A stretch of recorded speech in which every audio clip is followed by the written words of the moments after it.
problem the people who have cancer have?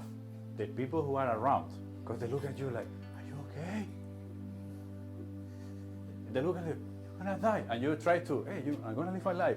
So Florin, I told her, hey, because she said, my neighbors are telling me, hey, are you okay? And I told her something to do, and I have another idea for you that is even funnier.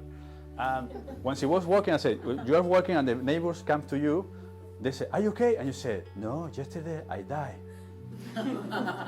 What? I'm dead. Didn't you go to my funeral? I'm sure that those neighbors will never ask, oh, there she comes, okay. So you put in your ring bell, I'm already dead, thank you. And people, oh my God, yeah.